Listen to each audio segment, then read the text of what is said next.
Samuel Benjamin Bankman-Fried was born on March 5, 1992, into an academic household in Stanford, California. His parents, both professors at Stanford Law School, fostered an environment of intellectual rigor. Sam, known to friends and colleagues as SBF, exhibited a sharp mind early on. He pursued physics at MIT, where he gravitated toward quantitative reasoning and complex problem-solving, skills that would later define his business style. After college, Bankman-Fried took a job at Jane Street Capital, a Wall Street trading firm. There, he honed his skills in arbitrage and high-frequency trading, mastering the mechanics of financial markets. But the traditional finance world was just a stepping stone.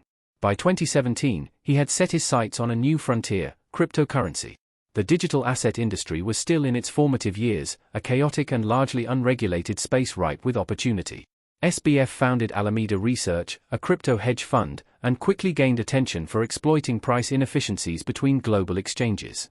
One of his earliest strategies involved arbitraging Bitcoin prices between Japan and the United States, a complex operation that required capital, coordination, and nerve.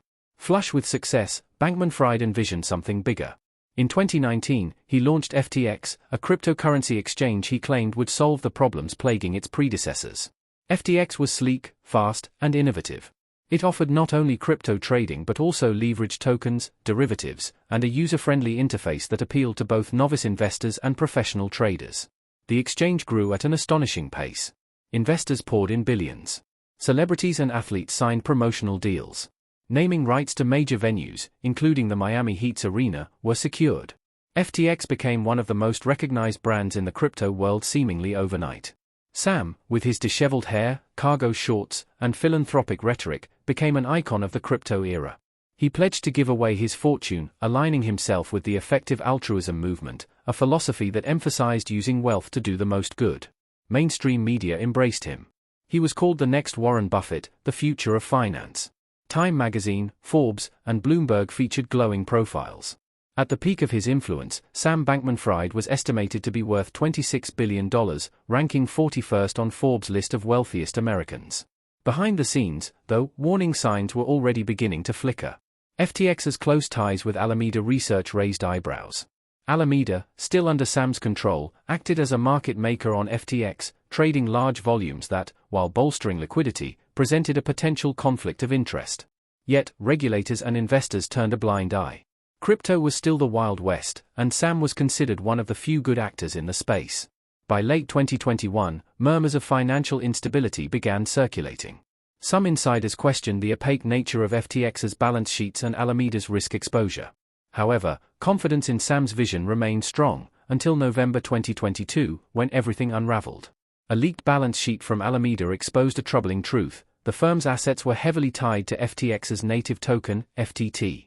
Not only was this a risky concentration, but it also suggested that Alameda's solvency depended on the artificial value of a token created by FTX itself. This revelation triggered a panic. Changpeng Zhao, CEO of rival exchange Binance, announced he would sell off Binance holdings in FTT, citing recent disclosures. The crypto community erupted. Within days, users rushed to withdraw funds from FTX, fearing the company could collapse. Billions vanished from the platform in hours, creating a liquidity crisis that no amount of PR could contain. The empire built on hype, goodwill, and opaque accounting began to crumble. On November 11, 2022, FTX filed for bankruptcy. It was a stunning fall from grace, reverberating across the financial world. Thousands of investors were left in the lurch. Hedge funds, pension plans, and average retail traders lost fortunes. In the midst of the chaos, Sam remained in the Bahamas, attempting to control the narrative with a series of erratic interviews and cryptic tweets. But the damage was done. A paper trail revealed that customer funds had been commingled between FTX and Alameda. Billions of dollars that users believed were securely stored had been siphoned off, used for risky trades, political donations, luxury real estate, and personal ventures.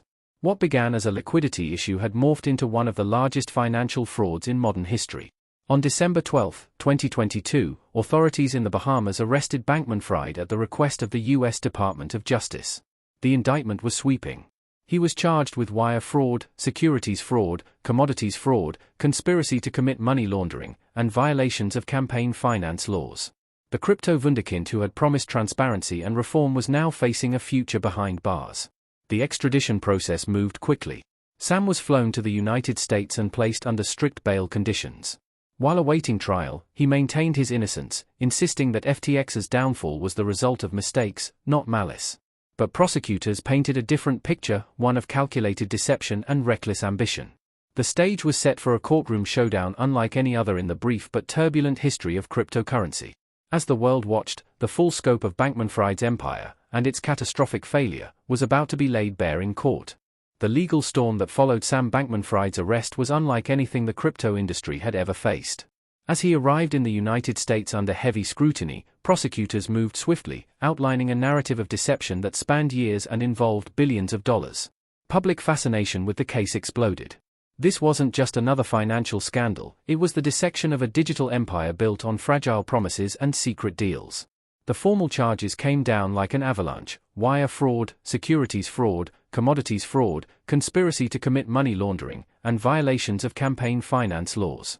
All carried weighty consequences, but what shocked the public most was the scale. More than $8 billion in customer funds had allegedly gone missing. For many, this wasn't just an institutional failure, it was personal. In court filings, federal attorneys accused Sam of using FTX accounts as a personal slush fund. Customer deposits, they claimed, were diverted without consent or disclosure to cover trading losses at Alameda Research, buy luxury property in the Bahamas, and donate to political campaigns under assumed identities. The prosecution painted a picture of calculated manipulation. This wasn't a collapse due to market volatility, they insisted, this was theft, disguised in jargon and masked by philanthropy. In the early stages of the trial, Sam pleaded not guilty to all charges. He maintained that he had made errors in judgment but never acted with malicious intent. His defense leaned on the argument that the systems failed, not the man. They contended that FTX grew too fast, too complex, and ultimately outpaced his ability to manage it. But prosecutors had assembled a formidable case. They brought forward key figures from within the FTX inner circle, former executives and confidants who had once been loyal to Sam but were now cooperating witnesses. Among them was Caroline Ellison, former CEO of Alameda and once romantically involved with Sam. Her testimony was a devastating blow. Caroline detailed how Sam had instructed her to manipulate financial records to make Alameda look solvent. She testified that the trading firm was allowed to borrow unlimited funds from FTX without ever triggering risk alerts.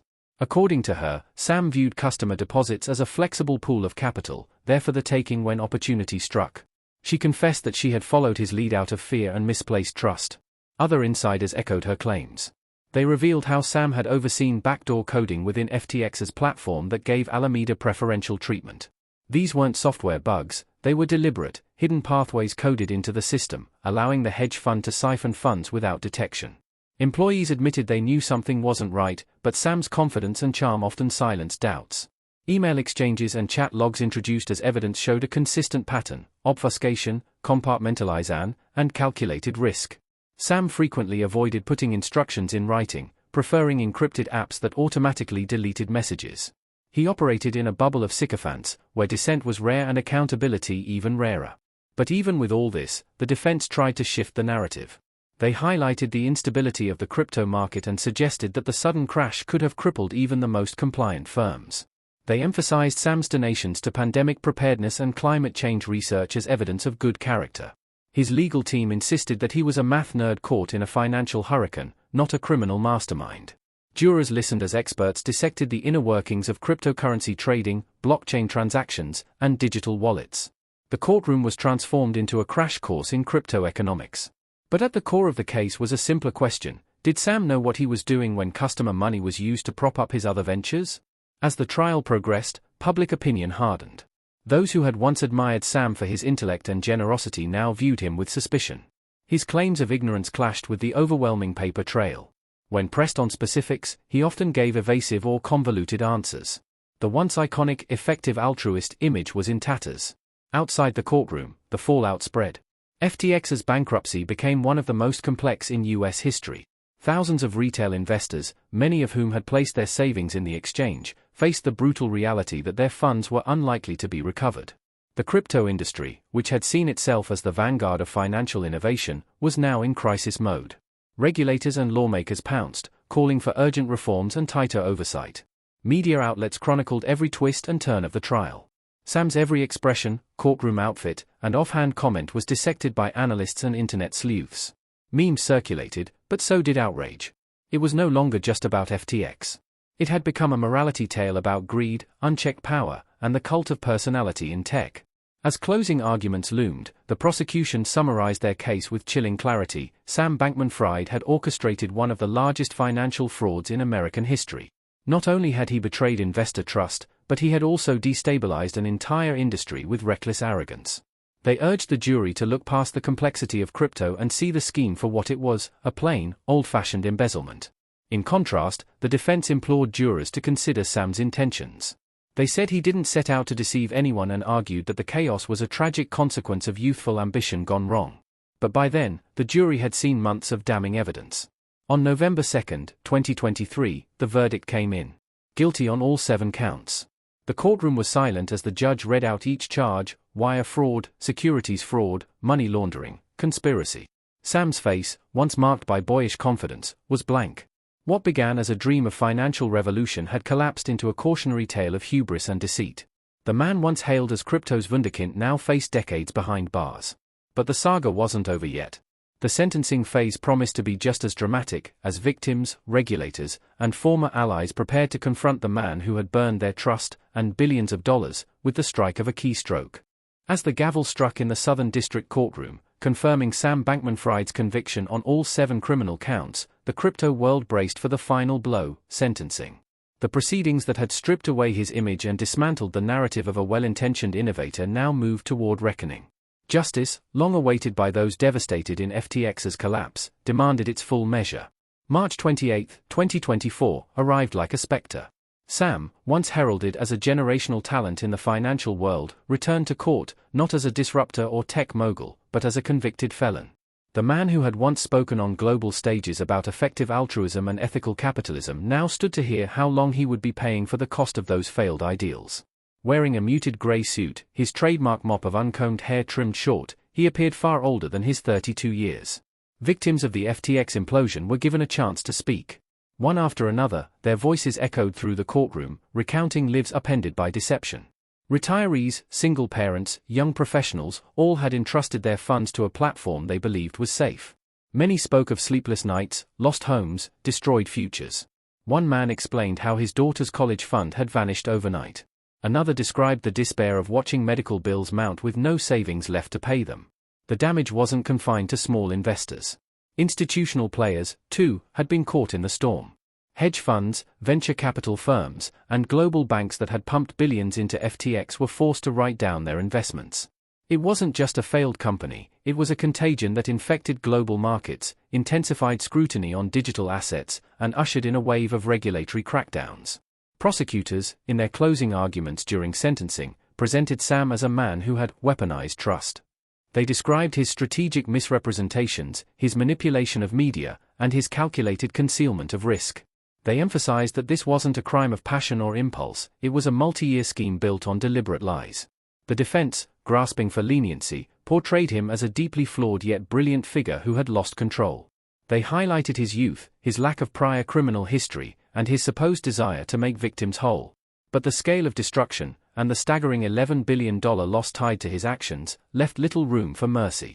When Judge Lewis Kaplan handed down the sentence, it was with firm clarity: 25 years in federal prison, with no possibility of parole. In addition, the court ordered the forfeiture of assets totaling $11 billion to be used for partial restitution to victims. The judgment was among the harshest ever handed to a white-collar criminal in the digital finance sector, reflecting the profound scope of the betrayal. Sam remained still as the sentence was read. No outbursts. No appeals for sympathy. Just the quiet acknowledgement of a life permanently altered. Once the youngest billionaire in the world, he would now spend more than 2 decades in a cell. Yet even as he began serving his sentence, the ripples of the FTX collapse continued to spread. The company's bankruptcy proceedings, involving more than 130 affiliated entities, remained among the most complex in financial history. Untangling the network of offshoots, tracing the vanished billions, and identifying responsible parties consumed regulators and forensic accountants alike. Caroline Ellison, Gary Wang, and Nishad Singh, all of whom cooperated with prosecutors, awaited their own sentencing hearings. Their fates would depend on the extent and value of their cooperation, but none could escape the legacy of the disaster they helped create. Each had played an essential role in the elaborate shell game that defined FTX's core operations. The case also left an indelible mark on the cryptocurrency industry. Regulators in the United States, Europe, and Asia moved swiftly to introduce new policies. Consumer protection laws were tightened. Exchanges once operating with minimal oversight were subjected to aggressive audits. Venture capital firms faced growing skepticism over their due diligence practices. Crypto, once the Wild West of finance, now confronted the realities of governance and law. Sam Bankman-Fried's rise and fall became required reading for business schools and law students. Not as a cautionary tale of ambition gone awry, but as a case study in how unchecked influence, media manipulation, and corporate opacity can converge into disaster. Entire books and documentaries were produced to dissect the scandal. Podcasts charted every twist. Journalists who once fawned over SBF's quirkiness now exposed his contradictions with surgical precision. And yet, there were still those who struggled to understand how it had gone so wrong. How had a man who preached transparency and ethics built a structure so fundamentally corrupt?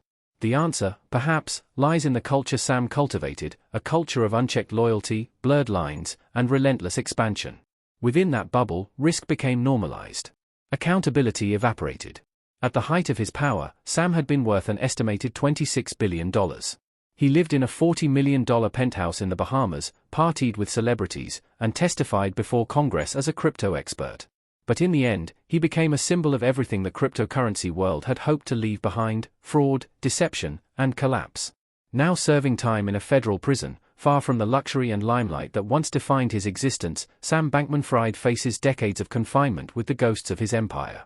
The promise of revolution he once carried now lies buried beneath a mountain of lawsuits, financial losses, and betrayed trust. And for the victims, justice, though delivered, could never fully erase the scars. Their money may one day be partially recovered. But the illusion of security, the belief that innovation and ethics could coexist in a system without guardrails, was gone for good. In the end, Sam Bankman-Fried didn't just lose his company or his freedom. He lost his legacy. Not to bad luck or market forces, but to the deliberate choices he made behind closed doors. Choices that unraveled lives, reshaped an industry, and reminded the world that even in the most modern of markets, the oldest of sins, greed, deceit, and hubris, still carry the highest price. Thank you for listening to Crime Echoes with Lewis. For more content like this, please like this video and subscribe to my channel.